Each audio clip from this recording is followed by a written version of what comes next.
You're just 30 years old and you were able to financially retire in your 20s. The only difference between something being difficult and easy is if you think you have a choice.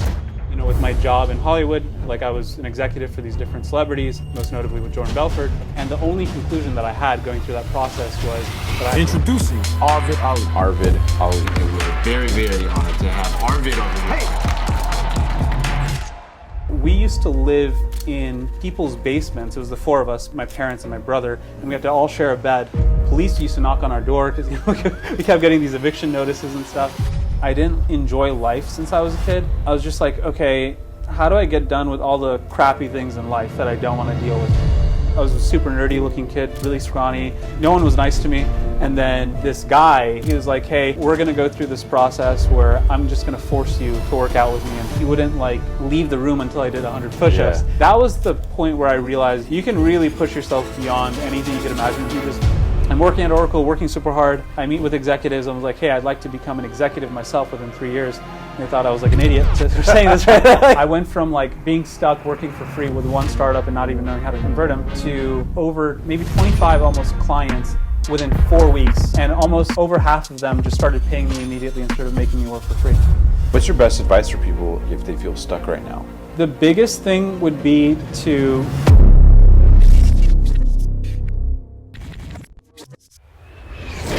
Hey guys, welcome to this episode of the Passionate Few podcast. It's your host, Omar, and today we're in for an incredible episode as we sit down with none other than Arvid Ali. Known as somebody who's led literally multi-million-dollar companies across the board for some of the biggest names in the industry, Arvid is most notably known for financially retiring in his 20s and helping entrepreneurs all over the world figure out growth hacks for their business and how to do it in a sustainable way that's simple, practical, and can generate revenue in a way that serves you instead of jails you. So with no further ado, thank you so much for being on the show today, Arvid. Hey, good speaker, man. Thank you, bro. I appreciate that. Really well spoken, yeah. So super excited to connect with you, Arvid, because a lot of people in the space are starting to know you. I know your brand's blowing up, but you're just like 30 years old and you were able to financially retire in your 20s.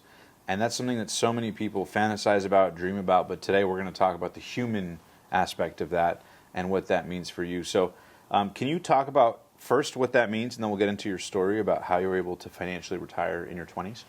Yeah, so I think, I was telling you about this before, but there are a lot of people who are extremely wealthy, much wealthier than me. Mm-hmm. But the main thing that I did was make it a choice more than anything else, that I needed to make sure that I don't work more than an hour a day. And so when I had that kind of as my top line focus, then every decision that I made was pretty easy. So my focus was like, okay, first I worked in Silicon Valley and I had a number of different jobs, and eventually I found kind of my main expertise within Silicon Valley, and I thought like, okay, I'm really good at this job. I do this really well for one company. Can I turn this into a business? So I went to the library and I spent like 3 months writing out every single business idea that I could, but I had this core focus that like I couldn't fail at this business, and somehow it had to make it so I'd financially retire within 12 months. And the only conclusion that I had going through that process was that I had to turn that job into an actual business. So I treated that employer as a customer, and I thought like, okay, can I service more employers? Can I just have more and more customers? And pretty soon I serviced, I think, 55 Silicon Valley companies through this method of just turning my job into a business and finding a way to narrow down my service, finding a way to train other people without any experience into the work. And one thing we talked about before was like training people in such a way where you're giving them instructions instead of giving them knowledge. Because when you give them instructions, it becomes much more of an automated process versus somehow distilling, many years of all of these nuanced situations that you went through into someone else's knowledge base. That's almost impossible to do. But if you just kind of give, step-by-step instructions, you can easily scale, whatever you're doing in such a way where you're not dependent on any specific employee. Like if anyone leaves today, give me 24 hours, I can train anybody else to do that job just as good. So that was the main focus that I had in Silicon Valley. And then I translated that into the Hollywood space, working for a number of celebrities, most notably with Jordan Belfort. But after that, I sort of went out and thought like, okay, I did that again, with my job in Hollywood. Like I was an executive for these different celebrities. Can I do it in a way where it only takes up an hour a day? So I became an advisor to a number of other like notable individuals, and actually one YouTuber that we're mutually friends with. Yes. And I thought like, could I provide that same value that I did as an employee, but again, as more so as an advisor. So I multiplied myself very quickly, and I gave this guarantee, and I said like, hey, you don't need to pay me for an entire year, but I'll find a way to 10x or 20x your income or your net worth within 12 months. And I basically used the skills I got from Silicon Valley of rapidly growing businesses, used the skill of working with celebrities, and just as an advisor, it actually worked out far better than I expected. So that became my sort of second wave of sort of financially retiring, sort of a second time over, where I just multiplied people's income, and out of gratitude more than anything else, they just kept paying me for years on end. So that ended up being like what I evolved my day-to-day life and focus to. Dude, that's wild too, because if you think about it, like people would say at 30, how did you have all this experience? Like I'm positive that 100% of people listening to this go, okay, wait, this sounds brilliant, but where did it start? What was step 1, step 2, step 3? So we'll get into your story a little bit, but in the context of you starting this stuff with Silicon Valley, like, do you remember the first time you went from like being a student in school to getting your first paying client or your first dollar? Yeah. Like, what were you doing? I know you told me before that you were like cold emailing CEOs like, hey, I have this idea for your business, and they're just like, who's this random kid? Yeah. Right? Like, what was your first tangible step to get in the door? Because you knew nothing, right? A lot of this was you assuming the role, not BSing, but like assuming the role of like, hey, I have some advice, and you email a bunch of CEOs. Sooner or later, some got back to you. Yeah. So if you want, we can go way more into my origin story, because I have absolutely, I had no connections, no experience. I came from, one of the poorest countries in the world. So if you want to, we can go into that. Yeah. So basically, the year I was born, I think, I actually looked this up before our interview just to double check, but I was born in Bangladesh, and the year that I was born there, 1993. Okay. The year that I was born, it was ranked as the 11th poorest country on earth. And like that was like my upbringing. So I was like, 2 years old when we somehow made it out of Bangladesh and made it to America. But once we came to America, we were among the poorest people you can you could be in America. So I remember my real childhood in New York, in like sort of the relatively dangerous parts of New York in the 90s. We used to live in people's basements. It was the four of us, my parents and my brother, and we had to all share a bed because we couldn't afford like any more than like the square footage of a one bed, and we still couldn't afford the rent, which was only a few $100s a month. And so police used to knock on our door because we kept getting these eviction notices and stuff, and we just jumped from place to place, and we couldn't like get by pretty much. And my feeling going through that though was like it felt normal. You're a kid, so like you don't think too much of it, and everybody's poor too, like the people that we hung out with, it wasn't like that's we were normal dealing. To you. Yeah. So it was totally fine. And the only issue that I had was I was super quiet. Like everyone thought I was a mute growing up, and because I was that quiet, like I started to assume that role that I'm just like this super introverted, quiet kid. And I had an older brother, he's very, very extroverted, and especially in that sort of dynamic, he's the one always, talking and doing things, and I'm just kind of sitting back. And that kind of, it like made me question, my role in things. But I think from a very young age, I was never happy. I never had this sort of like experience that I guess most people have as a kid, where you're just kind of doing things for fun and you're happy. I was just very observant, and I didn't really know my place in the world. And we were talking about this, like, I didn't even realize I was in ESL, like English as a second language. Like, I thought I was normal, So how old were you when you came from Bangladesh to New York? I was like 2.5 years old, and then then we were in New York until I was like at the end of elementary school. So that was like my real sort of formative years as a child, where I never spoke, and then like I actually thought I was pretty good at English, but I just didn't speak, so everyone assumed I just couldn't speak English, But like, that was like that was my issue. And then I eventually got to a point where my dad, somehow or another, he went through these random like training programs, and he didn't have any money, so he took out a loan to buy a computer. And my mom was super angry at him, like, we don't have any money, we couldn't afford rent, let alone like. What was he doing for a living at that time? So my dad was a taxi driver. And I think he was also a bartender, but he doesn't drink alcohol. You know? So like He's Muslim, right? Yeah, and he couldn't afford glasses, so he's a terrible taxi driver, terrible bartender. Right? Like he couldn't like understand what he was doing at all, but he was just down to do it. And yeah, for me that was the only kind of difficult thing. Like I didn't get to see my dad because he was just working all day every day, and then right. just on the weekends. But I think by the time he decided to like take that kind of crazy risk in the late 90s, early 2000s, where like tech was really becoming a big thing. He was like, hey, I'll just teach myself this thing. That was when I saw like nobody remotely believed in what he was doing because it was ridiculous by any objective measure. Why would you do this and risk your entire, you have no finances, let alone like being in debt now. Right. And somehow he pulled it off. So like somehow he went through the training programs, went through all this debt, and then like got a job at a tech company. So he got a job at T-Mobile. Wow. And then he moved all the way to Washington State, near Seattle. And after a couple of years, we eventually, followed suit and moved over there. So he went from literally being a cab driver, barely making any money, to getting a job. Terrible cab driver. Terrible cab driver to what was it, like a 6-figure tech job? Yeah, close to 6-figure salary. Yeah, it was like a huge jump, just astronomical. So it upgraded the whole family's lifestyle off the mattress. But the big caveat to this is like where he moved to, it was such an affluent area. I mean, it was like 5 minutes away from where Bill Gates lives. So like it was such an extreme difference. Juxtaposition. Yeah, and so like we still lived in an apartment, but it was definitely much better, than the childhood that I had.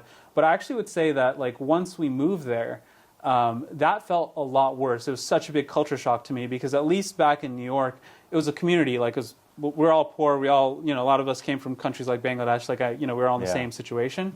But once I moved to that area in Washington State where it was just super affluent, like I felt completely out of place. Like there was nobody, from Bangladesh. I didn't even know if there's anyone from South Asia really, in like the school that I was in. And everyone was extremely insecure to such a degree because their parents are so successful and their parents are so demanding of their kids. So like everyone was expected to get into an Ivy League school and nobody had fun. Like no one drank alcohol. No one like had a party. It wasn't like a thing really. And the bare minimum standard was like you had to get all A's in every class. Like you couldn't get an A- or anything. Like you had to just get a pure 4.0. You had to get as close to possible as a perfect SAT score. Like everyone had that sort of standard, and I hated it. I was like, why am I doing this with my life? And socially it was not fun whatsoever. Like you have all these people that I couldn't relate to. I was already a mute. I was already like I was a super nerdy looking kid, really scrawny. Wore glasses and. No one was nice to me, I understand, like, it's not like they were happy with their lives either. So I just kept internalizing, the situation more and more in such a way where I just kept staying as an introvert. And then the crazy thing that happened was this guy who ended up becoming my best friend was sort of one of the most instrumental people in my life. He was this guy he's half Japanese, half white. And his dad is like a professional cyclist and a software engineer, and then his mom is like this entrepreneur woman from Japan. She's does quite well for herself. But when he met me, he was like, "Hey, we're going to go through this process where I'm just going to force you to work out with me and force you to do all these sports with me." And I was like, "All right, let's do it." I couldn't say no to him. It's like my only friend. So what am I going to say to the one guy that's choosing to be my friend? Right. And just to give context here, like he has world records. Like he ran 113 miles when he was a teenager. He did Ironmans when he was 12 years old. Like it was like nothing for him. Right. And he was a Navy SEAL. He was in SEAL Team 5, and he was like he has records in the Navy SEALs for working out.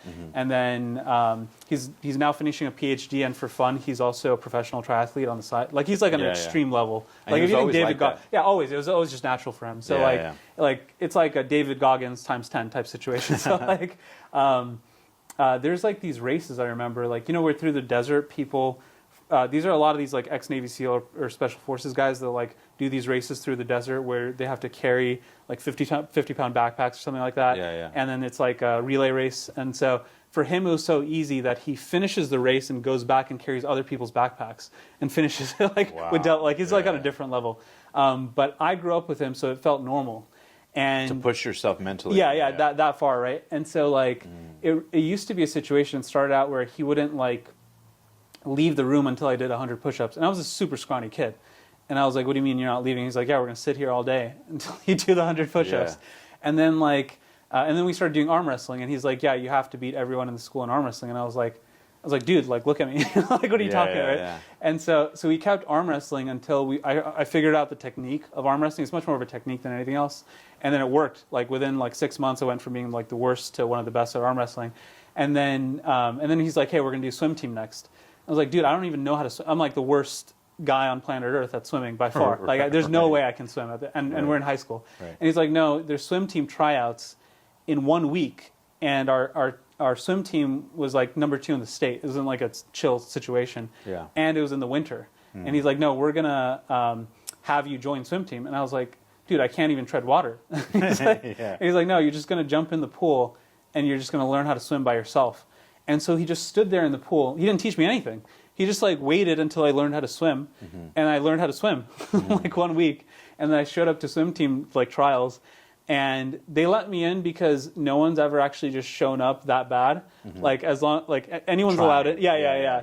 So you just had to be able to like physically swim one end to the other, and I just kept throwing up like every day of the first week of tryouts. Yeah. And the crazy thing is that it worked. Like by the end of after like a couple weeks of this, I ended up being a perfectly like okay, sufficient swimmer, and that was the point where I really like kind of realized you can really push yourself beyond anything you could imagine in a super short time frame if you have no choice. If you commit first, yeah, you have no choice. And some guys like there's just no option really. Yeah. And that's why I like what David Goggins says. He's absolutely right. If you have absolutely no option, like you will somehow find a way to do it, no matter what the consequences. Right. And in that case, like that was in the winter, and we had to swim outdoors, and I didn't even know how to swim. Right. And that was a really cool experience where I think that was like the most formative time where I realized like, okay, it doesn't matter what the time frame is, I can get myself to create any outcome that I want. And then we did it again. He's like, "Hey, you're going to join the tennis team," and I was like, "I've never played tennis before." He's like, Right. except this time it was like a real tryouts. Like most people can't make it, Right. and I only had 2 months to learn tennis. And then again, like my school team was like, top 1 or 2 in the state. And then I just forced myself through that process, got into tennis. I injured my shoulder eventually, but like I did it, I made the team somehow. Right. And then now looking back at it, now that we talk, like a lot of the things that shaped the way that I think and do things in terms of business came from that sort of intense physical experience where, the thing that he says, I asked him, I was like, "Hey, how do you run 113 miles like that easily? And how did you go through the Navy SEAL training and all stuff?" And he's like, "Oh, it's always, it has to be easy." And I was like, "What do you mean?" And he's like, "The only difference between something being difficult and easy is if you think you have a choice. If you have absolutely no choice, your brain will eventually stop giving up on the idea that like this sucks. Like this sucks implies that on some level deep down you wish you could be doing something different. And it's like that feeling that there's genuinely zero choice, that this is the only option, like you have to do this." So it becomes easy mentally. Yes, yeah. There's no resistance. Yeah, there's no emotional pain. There might be physical pain. That's fine, right? Like people can take physical pain actually and enjoy it even. Yeah. But the emotional pain goes away. Yeah, there's an expression that hard or easy is predicated on one thing, and that's resistance. Yeah. Like how you perceive something being hard or easy, whereas one person goes, "Oh, that's the easiest thing in the world," another person goes, "Oh my God, that's so hard." It's predicated purely on resistance. So you're saying basically by like you neutralize the resistance up front mentally, so then you don't experience the I don't want to do this kind of energy. Yeah, and that was like something it became unconscious. Like I didn't realize that you were building helped that me. muscle. Yeah, exactly. Yeah, so I used that in school. So I hated school like more than anyone I knew. But my like So solution, did I, dude. my solution to satisfy my parents was like I had to graduate early, and so I did 2 years of college while I was in high school. I did like that program in Washington State. Yeah. And so that was a weird thing to do. Like in my high school, there's no one really doing it like full time. But I was just like, I'll do whatever it takes. I'll be the loner. I was going to college, full time while in high school. And then by the time I showed up to UCLA for undergrad, most people still would take at least like 3-4 years to finish because all the college classes I took in high school, they're just general ed. They're not like specific to a major. Right. And then I look at all the majors and I was like, hey, what are the majors I can actually get done in 2 years, I need to get done with this thing. Like, I'm done with school. I have a quick question for you. Given that the e-commerce industry is growing by the trillions year over year, have you ever dreamed of running your own e-commerce business like many of the guests we've interviewed on the show? But maybe you felt overwhelmed about where to begin? Lucky for you, today's sponsor, Zendrop, solves this exact problem. You see, with Zendrop, you simply select high-quality products, add them to your store, and they handle shipping and fulfillment while you make the profit. No more guessing games on product sourcing or dealing with inventory hassles. Zendrop's platform is designed with you in mind, making it incredibly simple to launch and scale your dropshipping business in a one-stop shop. Plus, they're offering an exclusive deal. Sign up today through our link below, and their team will personally craft your very own store to kickstart your e-commerce journey. They even have weekly coaching calls to answer all of your questions and help you get up and running in no time. It's truly more than just a platform. It's your e-commerce partner waiting to join you on the path to success. So why wait? It only takes 5 minutes or less to sign up. Simply hit pause, head over to zendrop.com/passion, and let's turn your passion for e-commerce into a thriving online business today. Thank you to Zendrop for sponsoring this video. Now let's get back to the show. How did you get into UCLA if you hated school? I mean, I did well in school, but it was out of necessity. Yeah. It was like I just did what I needed to do. Like, I got a perfect, all A's in every class, but it wasn't like I enjoyed it, nor did I really learn what I was doing. I just did the absolute necessity of just passing every class. Did you actually study and do homework? Yeah, but I did it in such a way where I didn't actually need to learn what I was studying.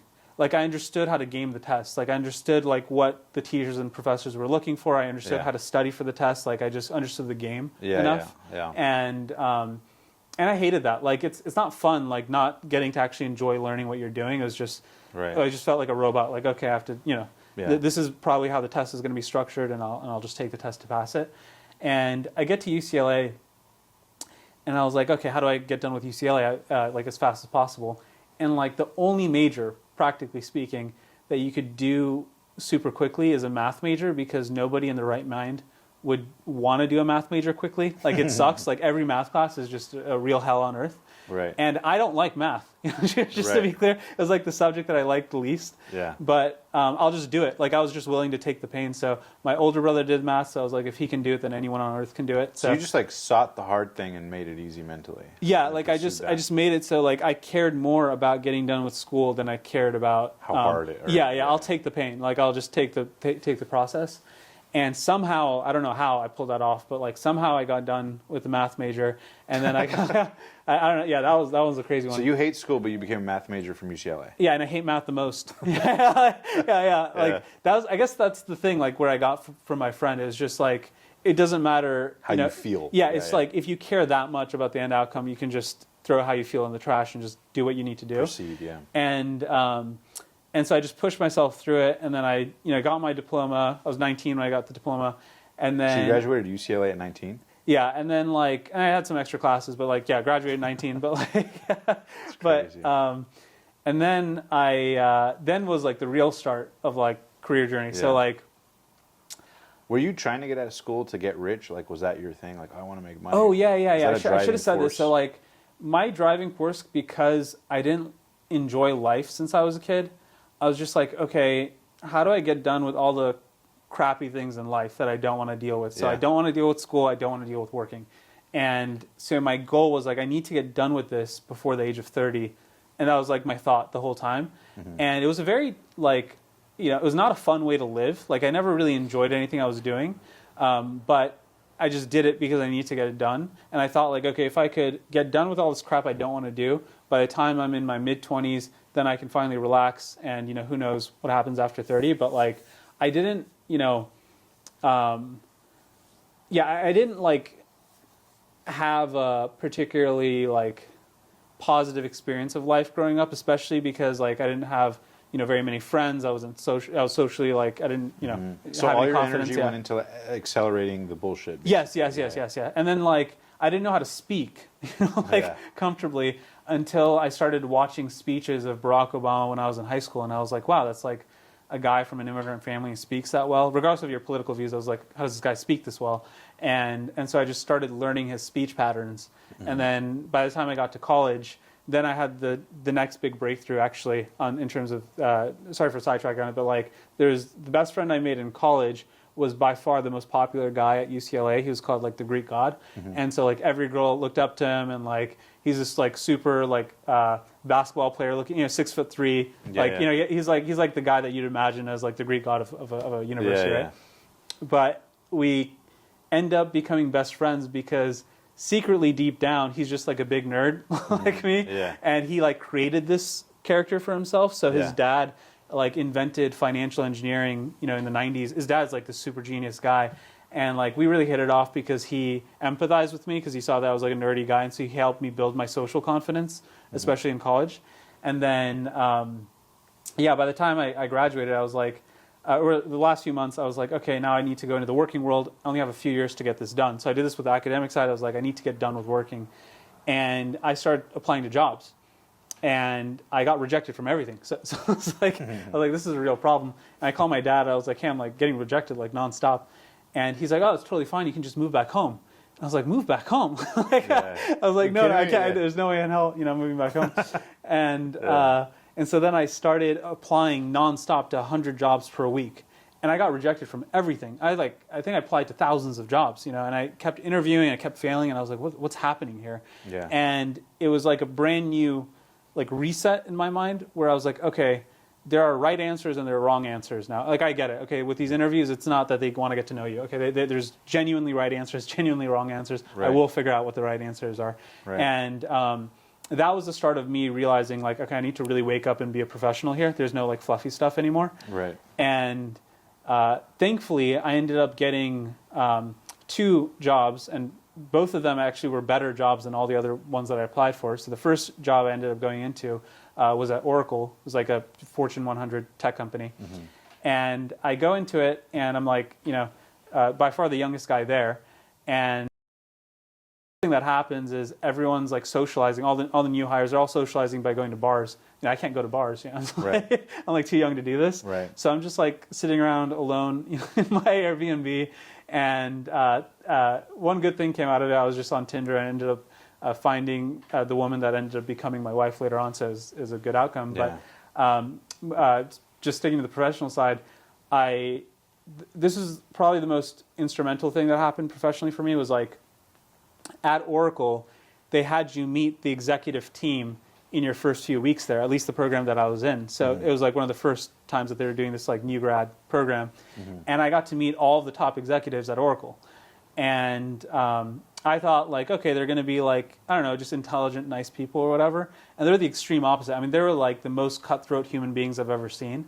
And they were just like, how do I say this in a sort of nice way? But like they they were obsessed with destroying every life of every competition. Like they really wanted the worst for people who were their competitors. And I was just like, wow, okay, this is like a wake-up call. I was like, I didn't realize people think this way. And then I got to meet the CEO, Mark Hurd. And when I met him, I was like, hey, I'm only, I think it was 19 or 20 at the time. And I was like, hey, I'm only 19 or 20, but, somehow I'm here. And he's like, honestly, no one on earth cares about how you look, what your age is, all the stuff that you think people care about. Nobody cares because Mark Hurd himself is a really short guy. And even though like he didn't have very many connections, like even though he didn't have like all these sort of things that people think that you need, he was just saying that the only thing people actually care about is your substance and your output. And he was like, as long as you realize nobody genuinely cares about these sort of superficial things, after you get past that, it's really about your substance. You can actually catapult, your career to whatever you want it to be. So I was like, okay, cool. That's like a useful thing for me to know. And then I'm working at Oracle, working super hard. And then like I meet with executives. I was like, hey, I'd like to become an executive myself within 3 years. And they thought I was like an idiot for saying this, right? Like, some like kid out of college, just out of college, not even 21, who's saying like, I'd like to be an executive. And they've been working at it for like 30 years at the company to slowly work their way out. And I was like dead serious. I was like, hey, I need to like get done with this. And your urgency this whole time that like has keeping you going is like because of the pain of being so poor when you were young? No, the urgency was like, I just didn't feel like I fit into the world and society very well. So I might as well fucking spend my time accelerating. Yeah, I didn't feel like I fit into like how society functions with school or with working. Like I was just such a quiet kid, and I had no friends. Like I just wanted to get done with the stuff I need to get done with, and then I can go back to being, just this kid that's by myself. That was like I didn't want to. Yeah, you want to rush to get it over with. You want to like be the executive, retire, like do the thing you would do at 50 or 60, like at 25. Yeah. And I feel like I also, because of like the process that my dad went through, and with immigrant parents, they always talk about like their sacrifice and struggle, and I was like, wow, didn't know life sucks that much, like let me get done with this too. So it was like it didn't come from a positive motivation, but regardless, I was hell bent on the outcome, and thankfully, all that got resolved emotionally over time. But at the time, I wasn't joking around. Like I really need to get done with working as soon as possible. So as soon as they said that, I was like, okay, I'm out of here. So I was only working there for a couple months, and then I join HP, and I get like a sort of bigger title and salary. And I was like, okay, cool. Maybe HP values me more. And I say the same thing. I was like, hey, how do I get to the executive level in the next 2-3 years? And at first, the manager, he's a really nice guy, so he's being nice to me, and he's trying to encourage me. But then a couple months goes by, and he like sort of tells me the hard truth, like, hey, you got to stick it out for like a decade or two. And so I leave HP immediately, and then I'm thinking like, okay, this big corporation thing isn't working out. Like maybe I do what the other young people do, which is they get into startups. Like that was the only other solution I could think of. And I thought like, okay, let me create my own startup first. So I read all the books. This is a pretty important part actually with the entrepreneurial side. Is like I spend all day every day watching every interview you could think of on YouTube and every like book on like creating a tech startup, and I really felt like I learned everything you could learn in terms of the content available publicly.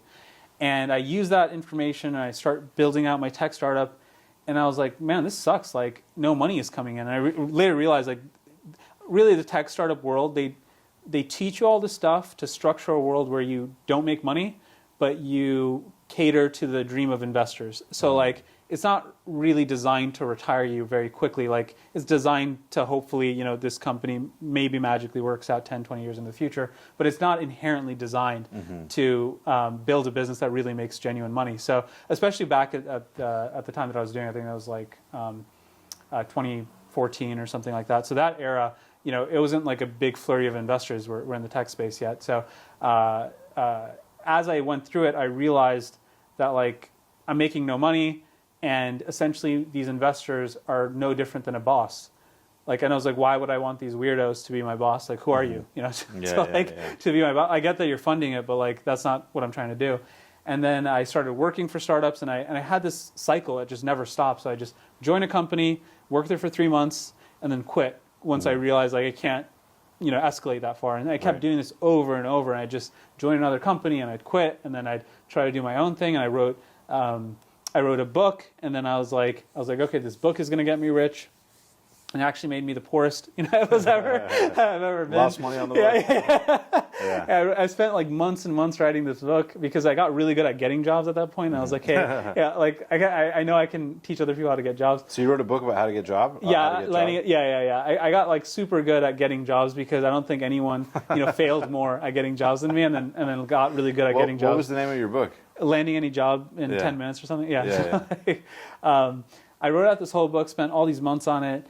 And then I had no money, like really, really no money. I had like $20 in my bank account type situation.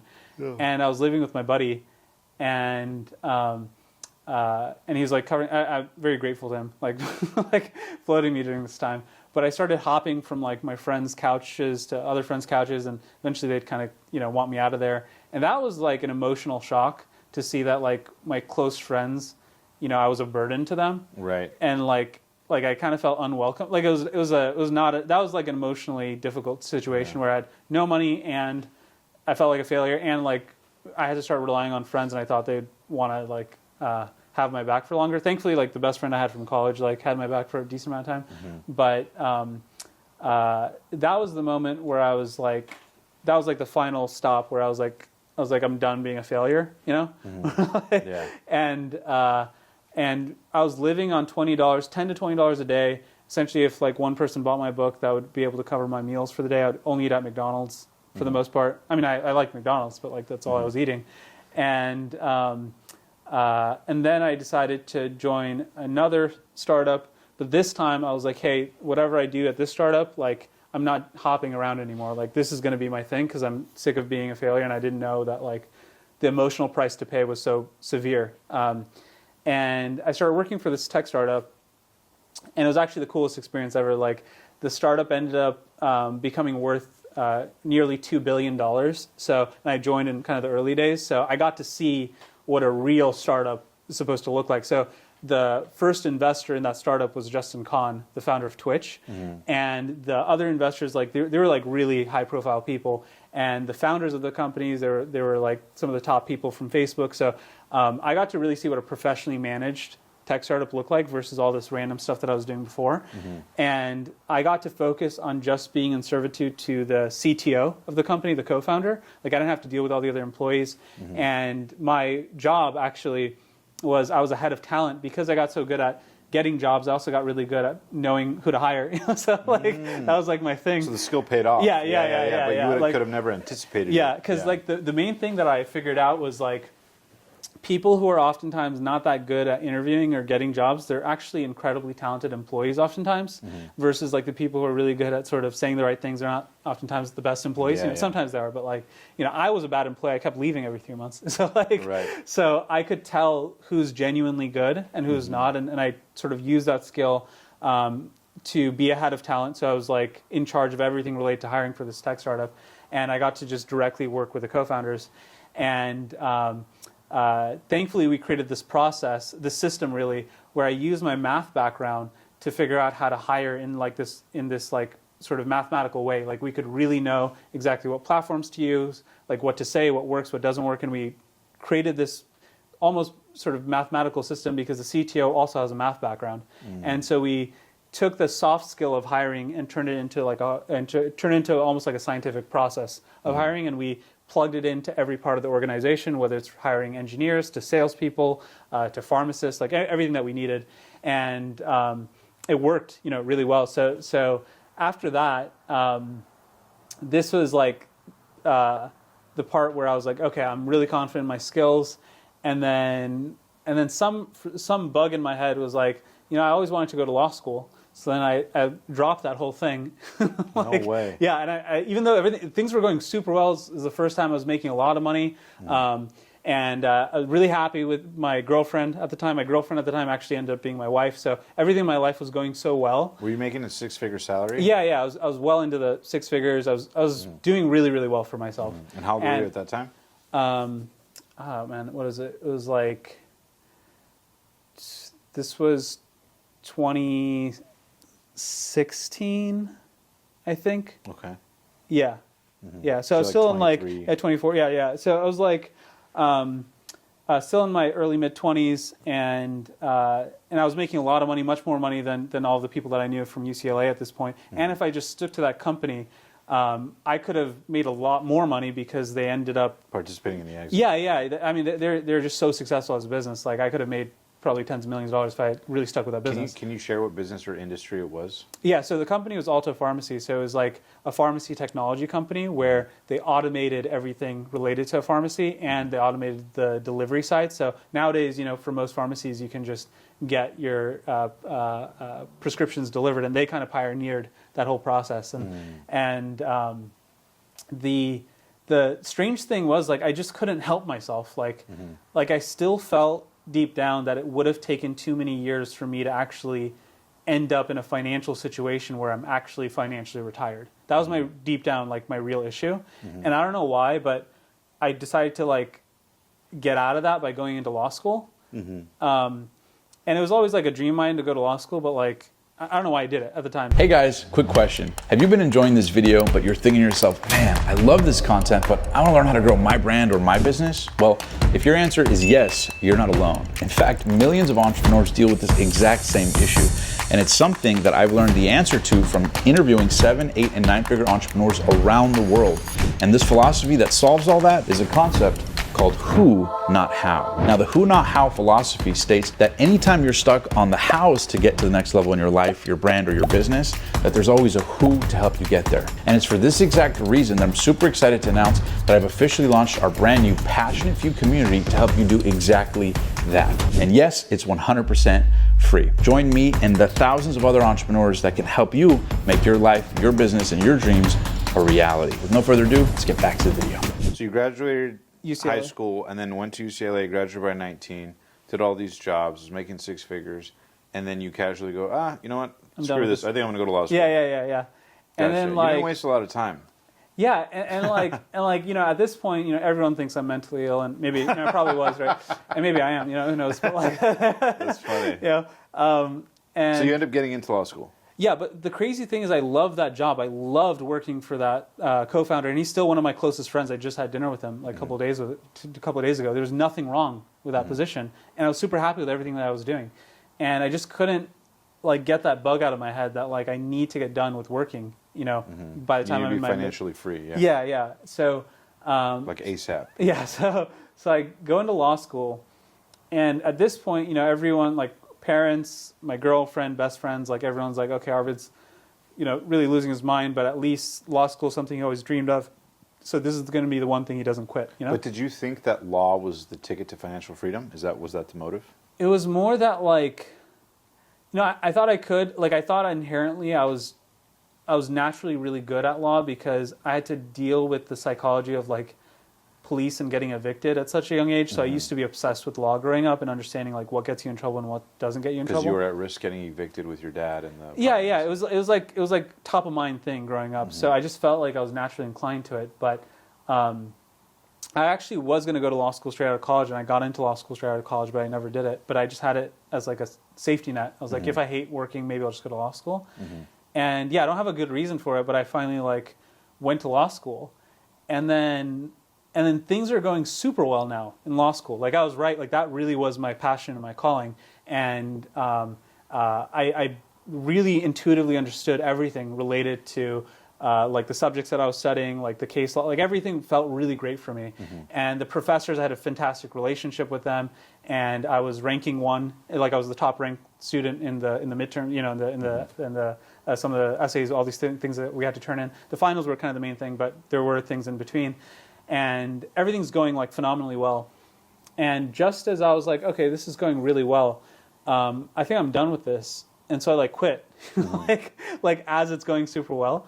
And that was the final like straw on the camel's back for my family and my loved ones. And they're like really like almost like they really gave up on me at that point. Like he's like a lost cause. So you wouldn't ask for people's advice. You would just do things like you didn't say, "Hey, mom and dad, what do you think?" No, yeah. That was actually a big thing. Is like every time I asked for advice, everyone's advice was very sensible, and I always like went against it. But it wasn't to go against the advice. Yeah. It was like I was hoping that someone would like validate, but no one ever really did. Yeah. And I guess that's one unique thing about me that I appreciate now is I never questioned myself because my urge was too strong. Yeah. Like imagine your urge is just insanely strong that you need to have like tomato soup right now. Like there's just nothing stopping me. Yeah. That was like the feeling. So the only problem was that like imagine I'm going for tomato soup, but everyone says it's bad for you or something. You know, so that's like a weird like duality that I had to deal with. But like, yeah, to me it was just this insane feeling. Maybe I'm bipolar. I don't know what it is, but like there's this like dramatic feeling that I had to do it. Urgency. Yeah. And so I quit law school, and that was the weirdest one because I loved it. Why'd you quit? I think like as I was going through it, I felt good about the fact that I was just like, hey, I feel secure now. My insecurities about the law and getting, you know, into issues with the law from my childhood, like I now understand the situation better. Like I got the knowledge that I really wanted. But then I started to accept that, like, do I really want to deal with reading all this nonsense all the time? And like, do I really want to be a lawyer? Yeah. Like, do I want this to be a long-term career? And the answer was, practically speaking, it was no. So you itched to scratch. Yeah. And then I left that, and that was like I was really like a lone wolf. Like nobody was like supportive of whatever I was up to next. Like at that point, you could tell like everyone gave up on me. Like the people I cared about really gave up on me, and I don't blame them. I think they should have. Like I think anyone should have. And at that point, I started just remembering like I have this friend from high school, and his mother like is not affluent or anything, but like his mom was a stay-at-home mom, similar to my mom, but like was a stay-at-home mom. And his dad lost his job, and his mom like started going to the library every day for a year, trying to figure out what business to create. And then she ended up like creating a tofu store, and the tofu store ended up being like wildly successful. Like everything she thought through for an entire year in terms of her research, it came true. And she was so smart about it. She like thought about like what makes a tofu store fail. Like, okay, what happens if you don't sell the tofu? Well, what can you do with it? Can you turn it into dried tofu? Can you turn it into a tofu like milkshake or whatever? Like, can you do things so that you mitigate all the downside risk? And so that was my main inspiration, was that woman actually. And I was like, if she can do it, I really feel like I can get myself to do this too. So I went to the library and I spent months. It was like I think it was the Santa Clara University Library, actually, specifically. Really nice library. It was good vibe there. But like I was like going to the library, and my girlfriend thought I was just up to my same nonsense as I always am. And I took it really seriously, though. I just was writing by hand. I had like two things at the top of the page. It was like zero risk of failure was the highest priority. And I had to make it like a 7-figure business within 12 months, basically. And I started thinking of every business idea. But the problem was every business idea didn't come with a zero risk of failure because there's things I didn't know about the business. Right. And so every single thing I thought was a good idea, the problem was like inherently there's something I didn't know about the end customer, the product, the service, the employees I'd need to have. There's something missing that made it so it wasn't zero risk inherently. And after writing like 30 pages of like every business idea, all of my strengths and weaknesses, everything I could think of, I ended up with a simple conclusion, which was like, the only zero risk business is turning my job that I had as a head of talent into a business itself, and exclusively working for startups that were in the same city and in the same funding stage. Like it had to be exactly 1-to-1. And so I tested this out. So like I like wrote out all the scripts, everything, and it worked only because with those startups, I know exactly what it was like being, working inside the startup. So I know what emails I would open. I would not open some sort of marketing vibe of an email. Like I'd only open an email if it felt like an internal email. So like the subject line had to be kind of sophisticated, but only one word. So it was like inquiry. Okay, like you have to open an email that says inquiry, right? Right. And then like the email domain, like I made it more or less for my personal Gmail. Like it didn't come across as some marketing email. And once I came with enough like confidence with the subject line, like the first line, it was very specific. It was a very short email. Like the first line was specific about their background, and then specific about my background. It was something where I think I mirrored one of the emails that I received, and I remember like it was the only email that I ever responded to from a stranger, and I actually let him, be a service provider to the startup that I worked for. Yeah. And so I went through this process of planning out the email, planning out the entire script. So I wrote out like exactly what I would say on the phone. And I remember like whenever I talked to strangers being an employee at the company, like what actually worked and what didn't work. So I spent all these months like writing it out, and I go into real life and I start sending out like emails one by one, and I finally get my first client, and it was like a big deal. I get my first client, and it was like a dog food startup, and my whole angle was like, hey, I'll just work for you for free. I was the head of talent for is a well-known like tech startup at that time, so I had that credential. Right. I was like, hey, I was the head of talent for this tech startup. Why don't I just do the same work that I did for them, but for you, and I'll just do it for free so I can prove myself. And then if you do want to work together, you can pay me the same as you pay a customer service employee. Like I want it to be so it's a no-brainer situation. Right. And so I'm working for the startup now, and I was very fortunate. The co-founder of the company was a lawyer, so he we vibed on a good level, but like. I was working for this company for free, and I'm working like all day trying to like make sure that they convert, and then I started to realize like, man, this is not gonna like I don't know how this is gonna actually work out. I was in a lot of stress, and then I go to a Tony Robbins event, which is like the most like life-changing situation. So I remember watching what's that comedian's name with like the long orange hair? What's his name? JP or something? Awaken with JP. Yeah. Yeah. JP Spears. Thank you. JP Sears. Yeah. Thank you, JP. You know, for that video. I actually met him at a Tony Robbins event. Oh, really? Yeah.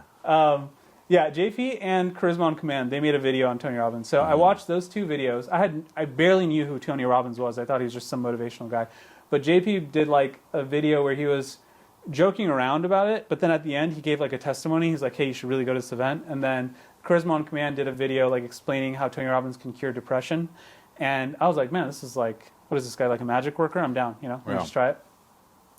And me and my girlfriend go, and in that weekend, it was like a miracle pill. Like every health problem that I had for over 10 years disappeared. Like I had fibromyalgia, I had precancerous cells, like in terms of acid reflux. It was really bad. Like I had really severe, physical problems, and they all disappeared after that weekend. My relationship with my girlfriend did a full 180. It was just like we're in total bliss. And then most importantly, with that business that I started, where I was like a head of talent, like consultant for startups, I went from like being stuck working for free with one startup and not even knowing how to convert them to, I think I had like over 20, maybe 25 almost clients within 4 weeks. And I got to choose which one to start with. And almost, I think over half of them just started paying me immediately instead of making me work for free. All just from that one weekend of UPW. It was like the craziest, like nobody could ever believe it. And Dude, there's no way I could believe it. I've had the same experiences with Tony Robbins events. Yeah. I swear, like it does something to change your energy, open door. Like when you're in that emotional, energetic space, it's like the universe comes to you. It's weird. Yeah. Yeah, I think that was like, oh, and then also that was the first time I finally felt the emotion of happiness. I don't think I ever felt it for a minute in my life until that event where I don't even remember what Tony said, at that event, right? Like it was just like a physical. How you felt. Yeah, it was just a physical experience where you're jumping up and down, hugging strangers, and you finally break free from that sort of level of consciousness where you're always stressed out and like you're in this bad state all the time. Yeah, to then just being in a giving mode. And so when I was in just that giving mode, I was like, why don't I just send like 200 emails one by one? Like it doesn't take that long.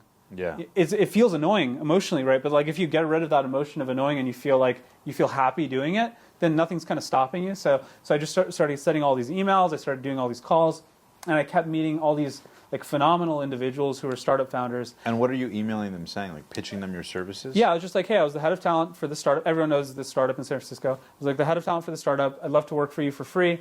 I can basically do what I did for them, and I'd love to prove myself to you by working for free. And what that did was, interestingly, it really attracted the really sophisticated, rich founders.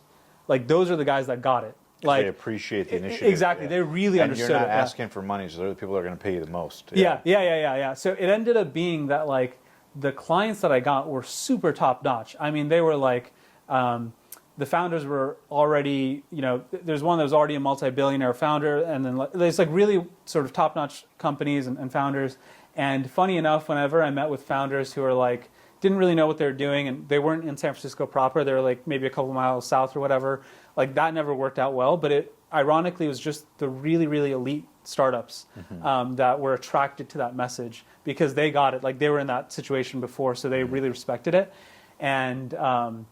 And then I like was in this sort of cool state where I reached my financial goals really quickly. I was annualized. I was getting to like $500,000 a year and then $1 million a year within a couple months.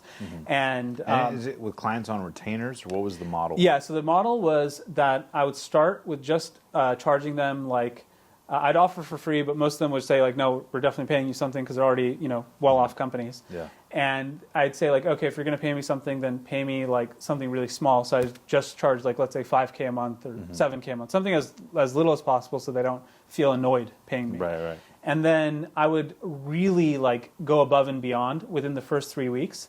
So I would prove myself to such an extreme degree that like they would be scared for me to leave after 3 weeks. So after that was like my whole thing was like I could like do a good job in 3 weeks. So after those 3 weeks, I would say, hey, why don't I double my workload, but then you pay me 50% more? And like they'd easily agree. They don't want me to leave in the first place, right? Yeah. And the part of the angle was like either I have to go get more clients, or I'd rather double down on my work with you. So I had like 5 main tech startups, all of them, super successful, worth 9 figures, sometimes 10 figures, and I was like, okay, can I focus on these 5 companies?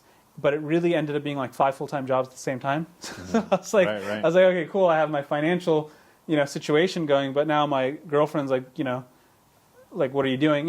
Like, you have 5 full-time jobs at the same time. And are you working all the time, or did you build teams to outsource? At that moment, I was working all the time, and I was trying to have people help me, but I kept failing. So, like, I hired multiple people, one at a time, and I just sucked at training them. And I kept like training them to the furthest extent that I really tried to train them. Like, I was like going from step by step and like explaining everything about hiring and explaining everything about these startups, everything that I could possibly say, and it didn't work. So like I ended up, and the moment that I gave up on this was like, there's this one woman that I hired. She was so intelligent and she was super successful, was like really high level person at a well-known company that everybody knows. And somehow I convinced her to work for me, and I taught her everything I knew. And then like within, I think like 6 weeks, like everything was going down the drain. And I was like, okay, this method is just not working.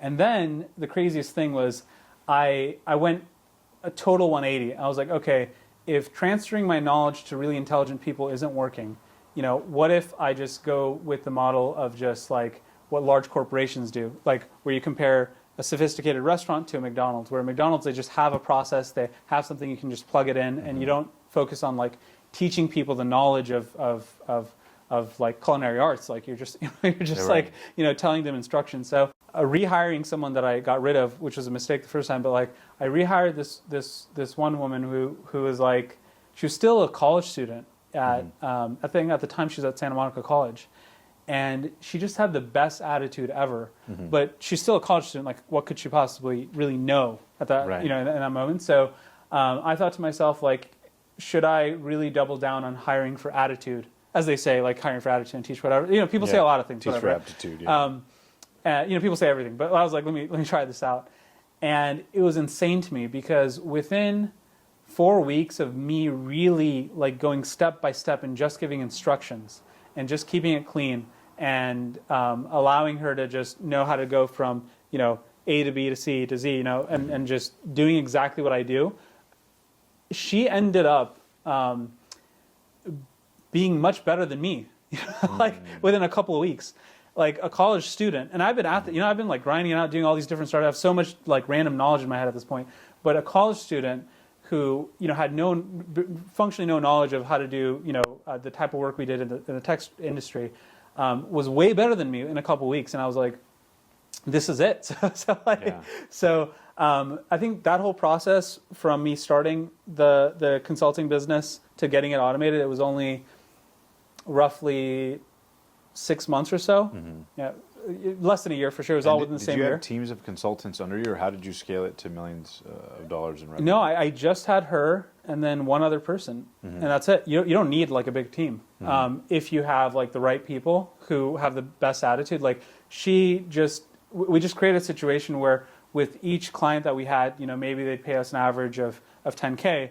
But then, we ended up like with 55 clients eventually, and a lot of them stuck with us for many, many, many years.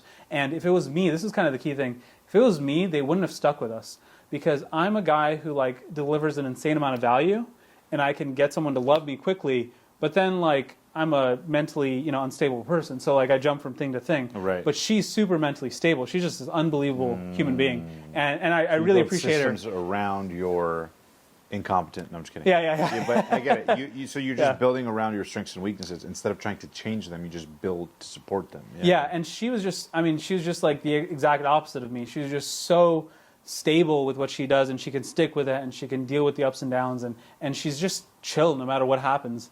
And it just worked out really well. So we worked together for years and years where I think I only worked on that company for maybe like an hour and 1 hour per month just to send invoices. Like I didn't actually do any work, right? And I was lazy about sending invoices. I would always send it like a month late. Like I didn't even do that really. But for the next, I'd say 5 years, it covered all of my expenses and then some. And she just did this unbelievable job. So it was great for her because she was a college student, so she went to USC, and then she eventually, like, I made sure that she was set up well afterwards. I didn't want her to be stuck with me forever, so like, Right.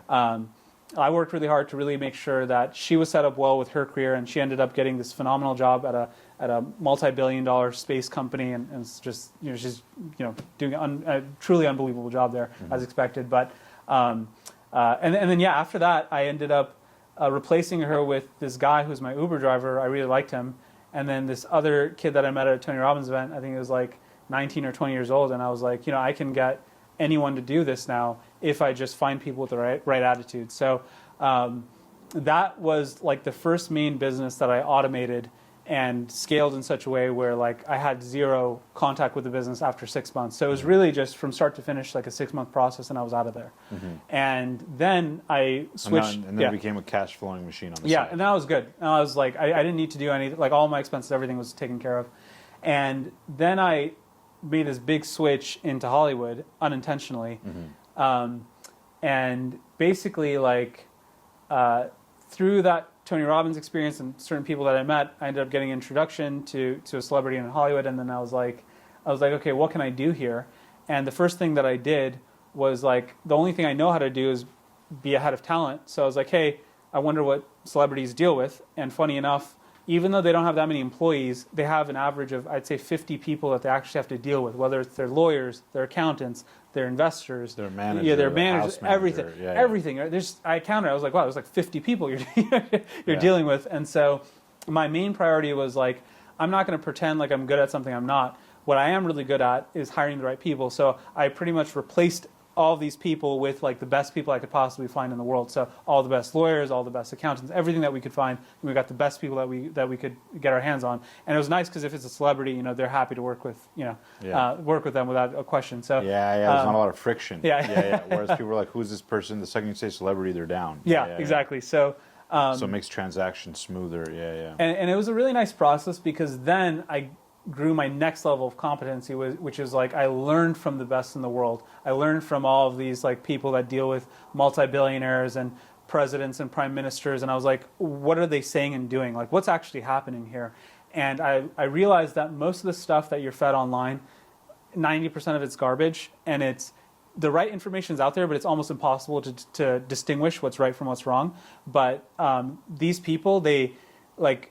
You can almost tell, like when you're dealing with elite people, it's very simple what they say. Yeah. Like their actual answers are always super simple. That's how you know who's telling you the truth. Yeah. And so, What do they say? Simple scales and fancy fails. exactly, like real life doesn't reward complexity. Like it like life's already messy, so it's only like a simple thing that can actually create progress. Like it's very hard dealing with all the variables of life unless you have a very simple, sharp knife to sort of cut through it. So, also like even the best like doctors and physical therapists, like everything. I got to like really spend time with them, and that was a huge like sort of leveling up in terms of my own knowledge base. The next thing that happened was I got connected to Jordan Belfort. So this is a really crazy story, and basically what happened was like I finished working for one main celebrity, and then I started. Who was the celebrity? Can you share? Shaun White. Yeah. Okay.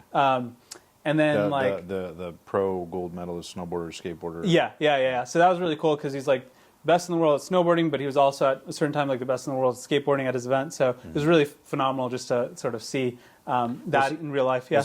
Was it hard for them to trust you being so young as you were or that never was too No, much? it's a good question. Like I think on some level, yes, but then I remember that thing that Mark Hurt told me, like your substance will always overpower, supersede. Yeah, it'll always do it, right? So the nice thing with like these elite people is they've already met so many elite people, so they're kind of tired of accolades and shit. Like they just care about your substance at a certain point. Yeah. Like they're not impressed with the resume because they've seen a million resumes. Exactly. Yeah. The substance, the human to human touch. Yeah. So that's what matters. Funny enough, I have a much better advantage dealing with like really elite people because they genuinely are thinking about the substance of what I'm saying versus like comparing my resume to a bunch of other people. And there's so many people out there who've worked with big celebrities or billionaires or whatever, but like I don't think they had, one big thing that I had, which is like I was genuinely in servitude to them. and I was really trying to use all my experience and my expertise in a way where it was really of value to them. Like I didn't pretend to do something or know something I didn't know how to do. Right, And so like I was really clear to just directly add value without like trying to inflate my own ego and all this nonsense that everyone else does. So that was like the main focus of mine, was just like really adding value and not asking for anything in return. So I never asked for money. That's another big thing. Like I was just like, hey, can I help you in any way that I can? And again, naturally, because they don't want you to leave, then they'll start. They want to pay you money. Right. And so the crazy thing that happened was after that, I was like, okay, now I'd like to see what it's like to work with another celebrity, but I'd like to work with like a business celebrity. It was the only thing that was missing. I was like, I'd like to work with someone who's like a famous billionaire, just something where it's a little bit different. Yeah. And I hit up my friends and I was like, hey, can you just introduce me to different people whenever you can? And one guy, he's a really cool guy, but like, he was a funny guy, but he's like, hey, I'm going to be in this conference call and Jordan Belfort's in it, and The Wolf of Wall Street. Yeah, The Wolf of Wall Street. And I was like, oh, okay, cool. And he's like, yeah, why don't you just join the conference call, because he's creating an additional business where he's creating a recruiting business in addition to his sales training and his consulting and all this other stuff that he does. And I was like, okay, cool. I'll join the conference call, right? And the nice thing is, at that point, I already met so many celebrities from the parties and stuff. Like I wasn't starstruck or anything. I was just like, okay, it's just another person. But I joined this conference call. It's not like a Zoom, like I'm just dialing in. And Jordan's talking, and then I'm like waiting for people to disagree or have a discussion, and everyone's like kind of silent. And I was like, what's wrong with these people? I was like, oh, they're just trying to like appease him. And so then I jump in and I just start arguing with them because I just disagreed inherently with the stuff, because it was like my industry. So we started going back and forth. And like everybody's dead silent. There's like 20 people in this conference, maybe 30 people in this conference call. And we're going back and forth. He has no idea who I am. I'm just this random voice. He was just disagreeing with him. Yeah. Disagreeing with him. But it was disagreeing for the sake of really being in servitude. It wasn't like I had some ego disagreeing. It was really like I was trying to get to the truth with him. And after that, he sends me a text message, and he's like, hey, why don't you like come over so we can like have a one-on-one discussion about this? And then I was like, oh, I don't really want to work for him because I'm done with the recruiting industry. I just want to, like, that's not something I want to get involved in anymore. And then I did want to meet with him though. So we met up, and then he offered immediately for me to like be the head of the recruiting business. So like be essentially the president of the recruiting business. And I really didn't want to do it. And so I was like, no, I'm like done with that era of my life. Like I just want to focus on the celebrity space or the billionaire space, whatever. And the more we hung out, it was incredible to me that he never once asked what my background was. Like not once did he even ask like have I done anything with my life? Like he just really didn't care. I've never met someone that genuinely did not care what your background is. He just cares purely about the substance. And then I thought to myself, like, okay, Jordan, this is something that most people don't know. Jordan was the youngest self-made billionaire in the world at his era. So I was like, okay, he must know something. There's something for me to learn. And so I thought... When you say that, though, I'm curious what you mean by that, because some people would argue that, he made... I believe the movie says like 50 million plus a year, but obviously there's stocks and stuff. Yeah. So if you add up like all his total net worth, because it wasn't just, that was like the first year of that business of him making like 50 million, but like there's a lot more that he did. Right. And it wasn't just, the movie just shows like one of the businesses that he had, but he had many things going in Wall Street, and he had a lot of equity in different businesses. So if you add it all up, in today's dollars, I think it's over $1 billion. So I don't even think Jordan did that calculation in his head until one time I asked him. I was like, hey, like, if you add this up, and then he just started adding it up, and then I was like, oh, okay, that's pretty cool. But what's crazier to me is that he used to sell meat and seafood before he went into Wall Street. Like he didn't have any connections, and he also came from New York City. So I was like, I related to him in a certain level. I was like, okay, how on earth did this guy get such a dramatic outcome coming from somewhat of a background that I came from? Granted, it was a more affluent background than mine was, but it was still like I could relate to him. Right. And I thought there's something I really need to learn. And I'm happy to be in servitude and go back into recruiting, if that meant that I got to learn from him. So I was like, hey, I'll just work for you for free. And I got my hands dirty again. So I was like doing the work I was doing like in my early days with hiring. Like I was like doing all the work, and I was really just adding as much value as I could. And he really appreciated that. So we became like super close, like working all day, every day together across his businesses. So, the recruiting, connected to the sales training, connected to the consulting, connected to the speaking. So it was like a unbelievable experience of us just working on, pretty much everything that we had to work on together, primarily on the recruiting business, but just across the board. And we ended up like flying around the country, and we'd go on these private jets, and we'd go to really random parts of the country, like West Texas, to the oil Right. center of the country, and then we'd go to New Jersey, and we'd go we'd go to like we'd go to Middle America. It was just like pretty much across the board. We just kept jumping from one city to another. And the industries and the companies we were dealing with were just super, super different, from solar businesses to pest control to And he's doing consulting tech. for sales or whatever. Yeah. So it's consulting in general for multiple things, anything related to driving the growth of the business. So, whether it's sales, training, or it's advisory work on like how to fundraise, or advisory work on the recruiting, or actually doing, providing the recruiting services. So we ended up hiring like internally like around 100 people within a couple months. So it was like a big organization of what we were doing. And the crazy thing was, as I got to know him, I came to a really simple conclusion, which is like his magic sauce was not that different from my magic sauce, except he did it on a much bigger scale. So as you saw in the movie, he found these people who like weren't educated. They weren't even college educated. A lot of them like dropped out of high school, but he gave them a step-by-step instruction. Like, this is what you say, this is how you say it, this is this is the numbers that you dial, and if you just follow my instructions, the outcomes will happen. So he took that process like that I did, with my consulting business, but he just did it like 1,000 times bigger. In the stock market. Exactly. Yeah. So that was the big like breakthrough moment, because he said that he mirrored, the Henry Ford method of assembly line, the Ford Model T, yeah. And so I was like, that's crazy, because like that's how I saw what I did afterwards too. It was just independently we were thinking of that, and the factory line, McDonald's. Exactly, yeah. So I was like, wow, it's really that straightforward, that whether you have a 7-figure business or you have a multi-billion-dollar business, like the core of it, it's not that different. It's just like, how much more of it do you do? So Right. That was the big like breakthrough moment. And then because it demystifies the complexity of business. You realize it's people and systems, and that's it. yeah, and it's just like, how much more of it do you do? Like, imagine you have one really successful restaurant. Like, what's stopping you from having 100? Like, genuinely, what's really stopping you? And so, and I'd say like his level of minimum success was much higher than mine. Like it was like 100 times or 1,000 times much bigger than mine. Like I didn't have an extreme level of requirement of success. So going through that process, I realized that like growing someone's business isn't really that complicated, because we did it with so many different industries and businesses across the country. It's not like an insane situation. So after that, I went into going into this next phase of like, okay, that was a job that I did for Shaun White and Jordan.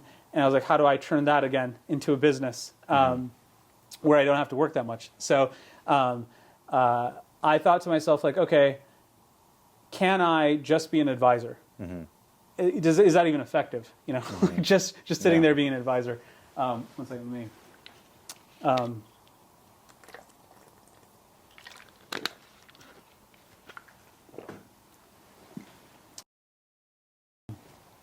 Yeah. So the next phase was like, can I be an advisor? And is it even possible to make a big impact on someone's business just by like talking on the phone and saying things? Like, Right. It just sounds ridiculous, even to me, right? Right.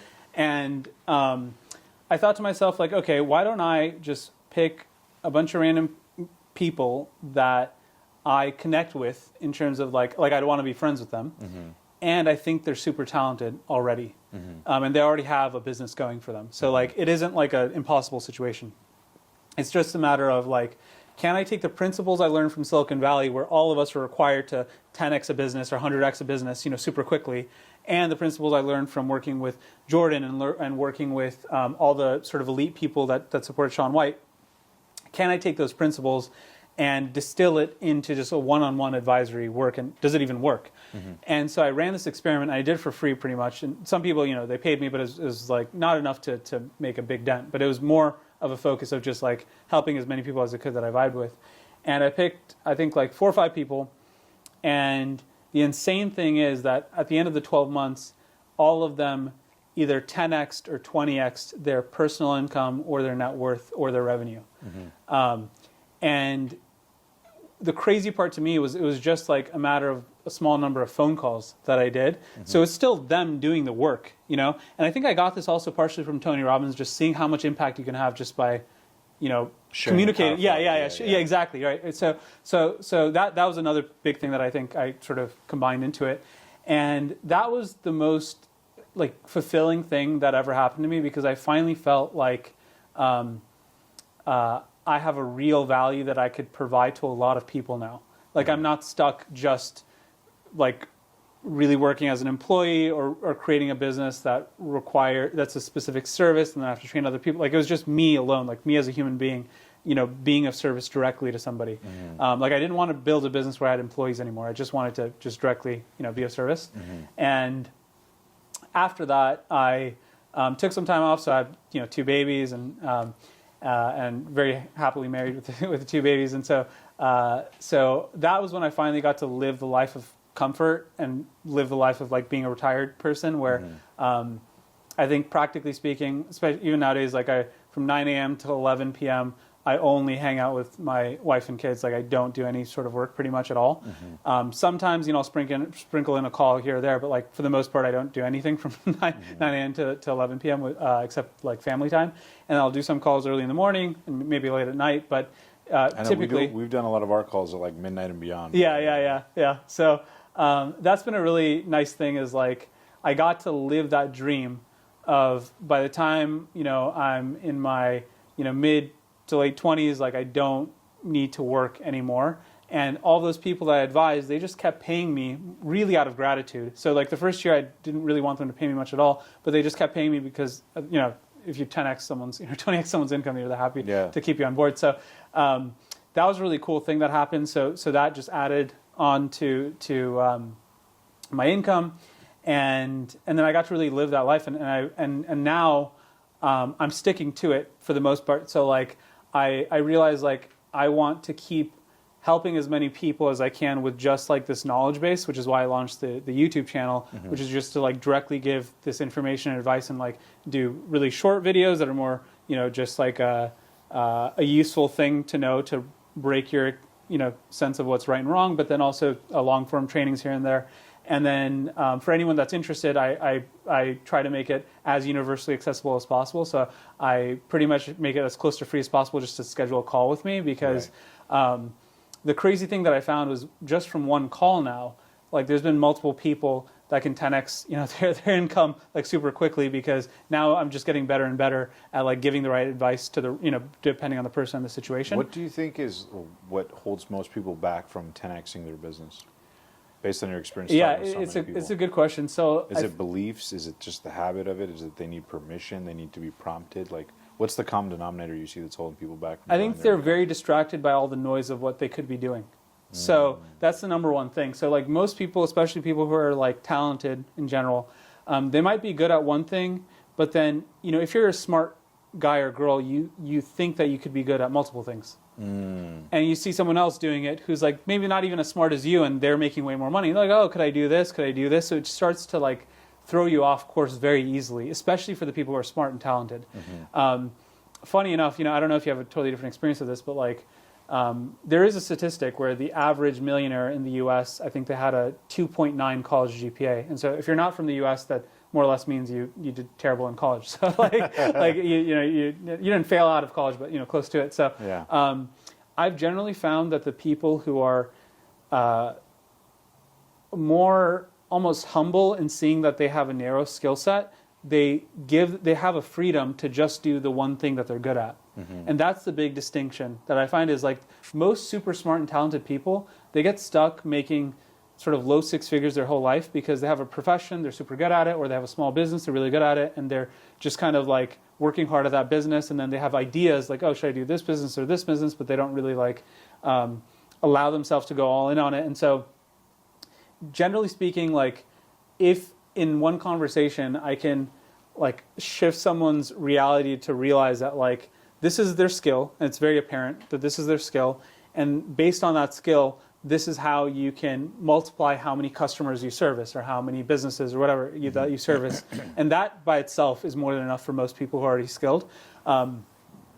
There's another camp of people, let's say like if you're a college student, you might think you have no skills or something like that. But for a lot of those people, it's allowing them to realize where they do already have certain talents or skills. So like, maybe you don't have a significant profession yet, but there's definitely certain things that, you're drawn to and you're better at. And it's just allowing them to not, again, get distracted by the noise. So that way they can kind of accelerate, how quickly they start to make money. So even one guy I've been talking to, like, he's getting a job, I remember, as like a software engineer for a good finance company. But then he tells me he had a perfect SAT score. And I was like, well, then if you had a perfect SAT score, my wife, is also like basically a perfect SAT score. But she and especially her boss, they charge $1,000 an hour to teach SAT. And that's much more than you could ever make, working as a software engineer. But he just doesn't have that awareness, that skill that he had. He could really be finding the right type of customers and charging that kind of money. It's things like that. I think most people don't have that. How to cater to your strength, how to sell your strengths, basically. Yeah, and like I think most people don't have, someone from the outside like prompting, appreciating where they really are. That's where their skill really is, and how they can multiply their income from that skill. So because they're so used to like, oh, this is the path, or this is how I should quantify my skill, or this is how I, So they don't have like those third party, fourth party options that they even perceive to begin with. Yeah, and I think I'm very much in gratitude to Tony Robbins for this, though. Like Tony Robbins focuses focuses more on the emotional side. But at the end of the day, when you resolve your insecurities, then you can accept yourself and realize what you are good at. So that I think he sort of indirectly did that for me. Because a lot of that is your own insecurities. You're like, oh, I'm good at this, but do I really want to be doing this for the rest of my life? And should I switch to this? It's like you're playing too small. Yeah. So the judgments on yourself. Yeah. So that by itself, I think, is the biggest thing. And then secondly, there's a lot of technical answers. So like because I've consulted with so many different industries, like especially in Silicon Valley, most of these startups, it might be a hedge fund that's a tech startup, or it's a dog food company that's a tech startup, or it's a meditation app. They're totally different industries. They're just using tech. And so I've seen enough things in terms of what people professionally do correctly. Like I've just been inside the environment. And so it's easy for me to let them know, like, hey, this is essentially what the pros do. What's the biggest misconception most people think? Like say somebody's like, barely making six figures or approaching that, but then they see people making millions or tens of millions or hundreds of millions or billions of dollars. You've seen behind the scenes at every level. Yeah. What's the biggest misconception that you think people would be mind blown to realize is actually what it takes at the highest level to succeed? I think the crazy thing would be like, if you look at all these companies that are super successful, you could probably still get rid of 80 to 90% of the employees. There's only a small group of people that actually create the impact, genuinely, like the real impact. There's a lot of busy people, for sure. Right? Yeah, I've thought that too, because I remember going to Apple headquarters in Cupertino. Yeah.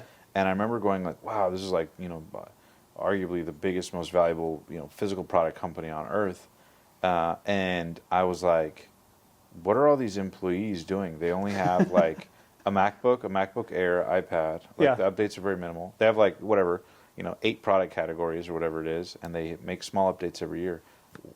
Why is there 50,000 people on this campus? Like, what are they doing? Yeah, you know what I mean? Like, so I kind of get what you're saying. And it's totally right. Like, essentially at that point, there's a lot of reasons for it. A lot of it's basically R&D, I spoke to one person about it. It was like a top executive for a tech company, and he said that like the issue is that every year 25% of our employees disappear, but we don't know who that 25% will be.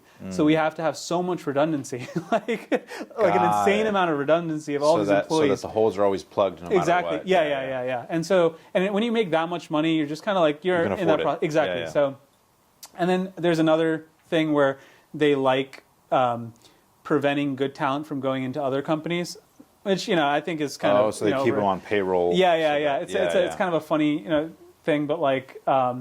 Yeah, I'd say the biggest thing to realize is that even in my case, like with the Silicon Valley consulting firm that I did, I had a financially much more successful business than most other people that I know with only one or two people doing all the work. And I was out of the business, And it's literally only one or two people, college students, Uber drivers, like that's all you need. And then same thing with like what I've been doing over the last few years. It's literally me by myself. I have no help. And I'm like, doing the best that I've ever done financially without working that much at all. So it has much more to do with spending the time creating systems, but also just like having awareness to know like what actually makes a difference and what doesn't make a difference. It's very easy to get really busy with stuff.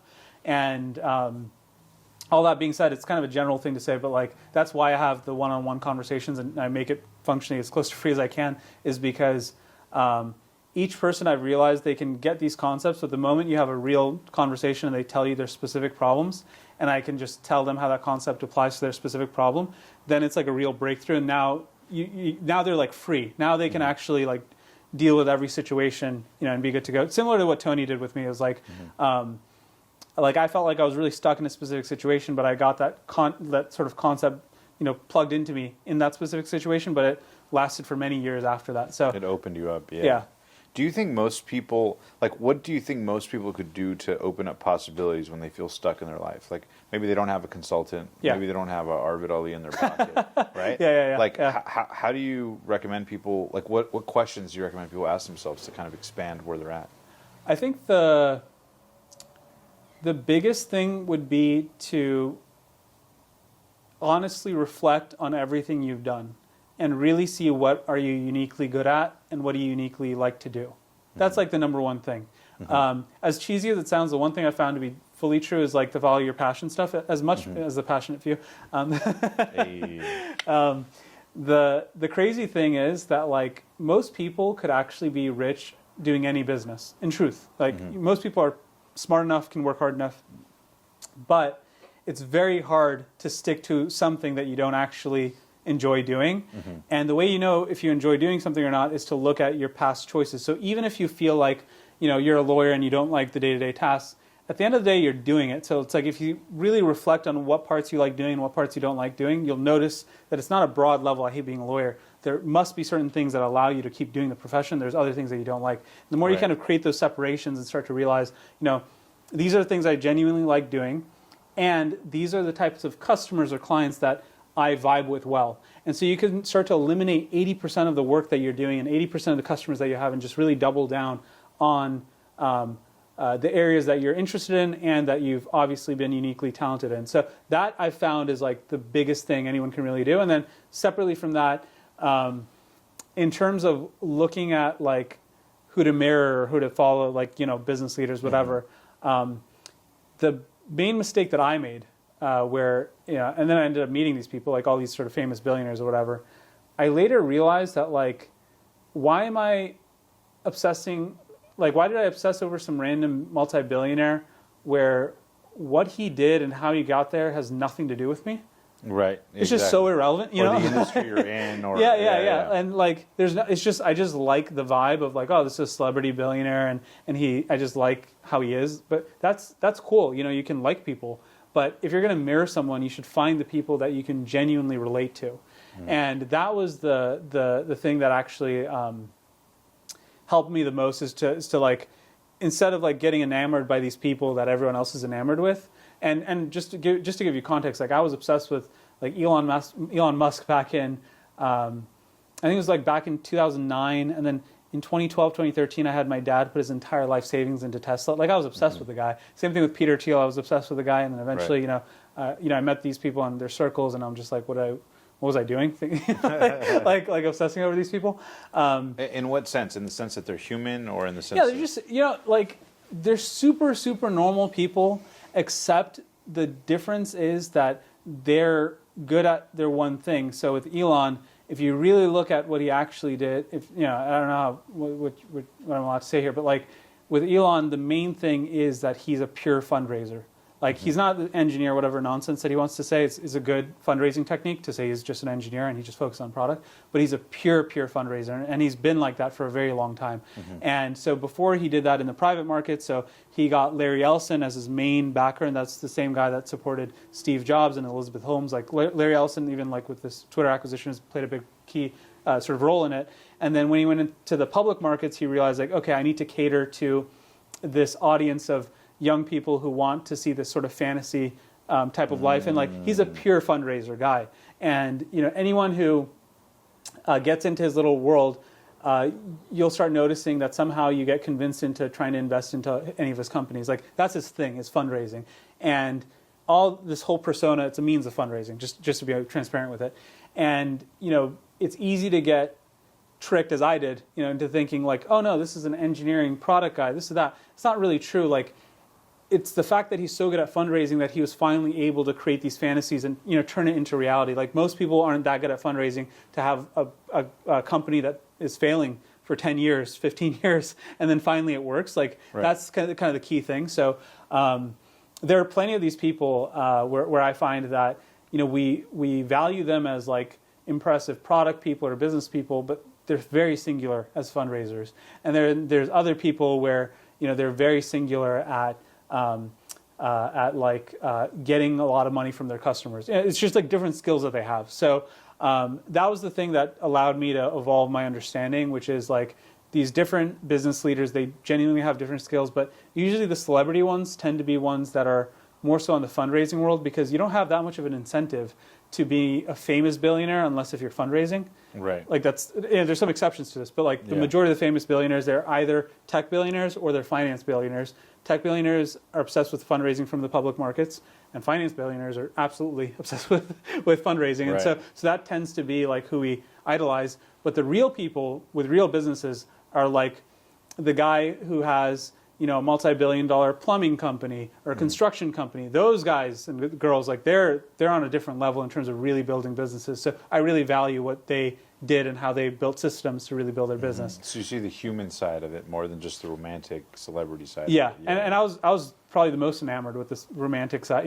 Like who would have their family put their life savings into Tesla? I was really all in. Thankfully it worked out okay, but like that's how like committed I was to seeing that this is true. Yeah. Dude, I love that. All right, now the last question I have before we wrap up here is, when you see people who are maybe watching this or listening to this interview, and they're inspired by not just some of the philosophies you're talking about, but also this concept of you really committing to your dream of, for everyone it's different, but for you it was to, hey, I want to financially retire by this. I want to work with these types of companies. I want to work with the best of the best. Coming from your humble beginnings is like, what's your best advice for people to really start making their life work if they feel stuck right now, beyond what you've shared? Like, is there, because I'm sure you've been on hundreds of consulting calls, you've talked to some top level people, so you've sort of demystified the complexity, right? There's people watching this right now that at any level, whether they're under six figures, millions of dollars, tens of millions, whatever, they want to get to the next level, and they have like, these thoughts of like, I just don't see the path, right? Yeah. Like that's the thing too, is like a lot of people say like, if I just saw the path, I would do it, but I just can't see it.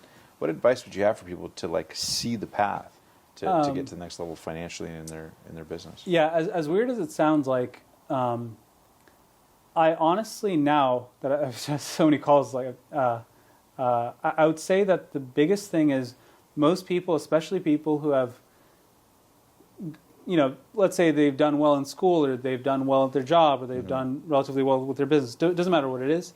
Their first phase of life, they usually use pain as their motivator. So like they're unhappy with their situation and like I'm on an extreme, I'm just quitting everything. So that was me too. Pain was my power. And so that pain motivation works for phase one. Like it lets you develop a skill because you're sort of off in the woods. Chip on your shoulder. Yeah. It gets you to a point oftentimes where you really develop a valuable skill out of necessity. But the difference between like that and where, like, so let's say you want to 10x your income, whatever it is that pain motivator has to disappear. So as cheesy as it sounds, like, once you realize that making money is identical to playing sports, and that's what I've really found after all of this, is like, once you genuinely appreciate that it's truly identical to playing sports. So what do you do in sports? You do have like a dream goal, for sure, right? But everybody knows that like each day your only priority is just to get a little bit better. And you're happy going through the physical, torture, whatever you need to do. Right. And you enjoy the process because you're just trying to get better each day. And it's not that you're missing some genius insight, because you feel like a failure. If you feel like all that's missing is that that these other people are clever or they're geniuses or something happened, I'm just, I just can't figure it out, then you're stuck. But if you really appreciate the fact that it's identical to any sort of sport where you just need to go into it and just be a little bit better each day at what you're doing and be a little bit better at growing it, eventually you'll naturally get to that outcome that you're looking for. And more importantly, you'll emotionally have the fuel to keep going every single day for years. And the funny thing is, the big irony to this is like, you can actually get rich quick, faster this way versus like coming up with a scheme is just like each day you realize like, okay, there's small business owners out there especially, they work super hard, but is the guy with 10 restaurants, was he smarter or harder working than the guy with one restaurant? Probably not, actually. It's just he made a different decision that he wanted to get better at having more restaurants and being able to keep servicing more and more customers. So if your focus is like, hey, I need to keep servicing more and more customers, period, automatically you have to create more restaurants. Automatically you have to create systems. Like same thing with sports. Like if you just keep a focus, like I have to get better at this one thing, then everything else follows. So my main recommendation is like, most people are kind of stuck servicing the same amount of customers or their employer or whatever it is. But if you shift your mindset to thinking, no, I need to service another customer and another customer, I just need to get better at servicing more people, and that's how my income will grow, it becomes a much easier problem to solve. It's not this, sort of complicated idea that you need to resolve or anything like that. It's just a very straightforward thing. Like I'm servicing this amount of people. How do I service more people? And I don't need to service 100 times more people today. It's just one more person. How do I just keep growing my customer base? And that naturally has a compounded effect. Yeah, and very quickly, very quickly. Yeah. I love that. I love that you talk about the fact that it's more of a sport than anything. Yeah. Yeah. Business athlete. Yeah. I love it. My man, Arvid. Awesome. Pleasure Thank you so chatting, much. brother. If people want to learn more, where can they find you and follow you? I know you got the YouTube channel. You got a bunch of new content coming out. Where can people find you if they want to connect with you more? Yeah, so if you can just go straight to my YouTube channel, you just type in my name, Arvid Ali. There's a 1-hour training, and that training goes through every single detail of how you can turn your job into a business, or if you even have a business, how you can scale that business. Because I spent months and months, creating that training, and I finally distilled it. And it's totally free, and I want to give this out for free. So just go through that training, and I promise you genuinely that your life will change from that training. And if you can, schedule a one-on-one call, and it's sort of a full guarantee that your life will change from that call. So where can people find it if they want to learn more? Just so you can watch my YouTube channel, but also I have a website, arvidali.com, and you can schedule a call through that. So perfect. Yeah. I love that. Thank you guys so much. Thank you again. Appreciate you, Appreciate man. it. Yeah. For guys watching, make sure to follow Arvid. Check out all the stuff he's got coming out soon. I think you guys will love it. And as always, live strong, live with passion, and go chase those dreams. Arvid's story is a true testament that if you go all in, beautiful things can happen. Cheers, and we'll see you guys on the next episode.